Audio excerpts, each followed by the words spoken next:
Tàu bắt đầu rời bến này, phà chứ. Ô kia cũng có cái phà nữa kìa, nó nhiều chứ đâu phải cái này đâu.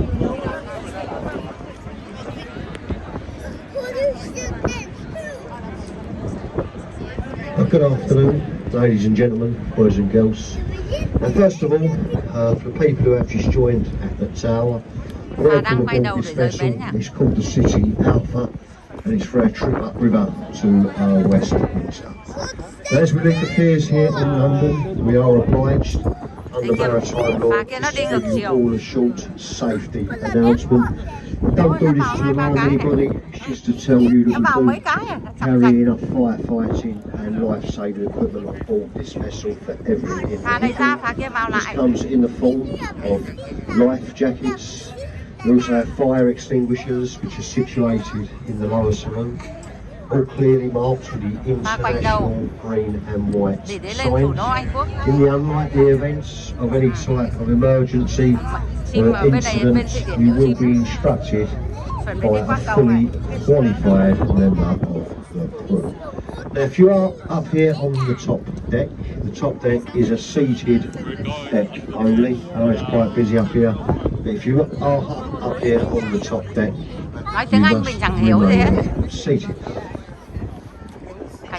Now, on the way up to Westminster, we do pass by one or two places of historic interest. Unfortunately, ladies and gentlemen, the owners of these boats do not provide tour guides. There are no tour guides on these boats. Okay, instead, when you purchased your tickets, you was given a leaflet.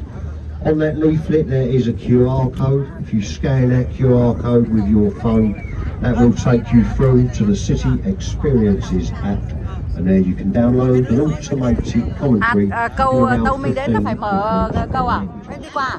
Tàu Now, đến with phải the mở câu à? crew known through experience, by the time it takes most of you to do this, we would have already reached our destination, and you would have simply taken a mystery tour. Phải mở cầu So để what đi I'm qua. going to do today, it's quite nice weather, I'm going to stay out here on the top deck with you, and I'm going to try and point some places out. Cảnh đẹp đó nha cả nhà. First thing I must point out, of course, as I said, there are no official guides. Me and my colleague Dan, we are just licensed Thames watermen.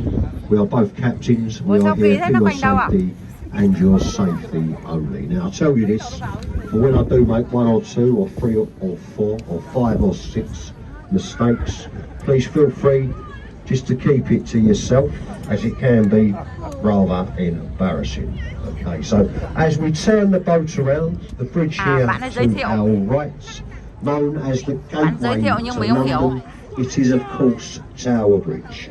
Opened on the 30th of June 1894, designed by Sir John Wolfe Barry, built only in that Gothic style to blend in with the more famous Tower of London.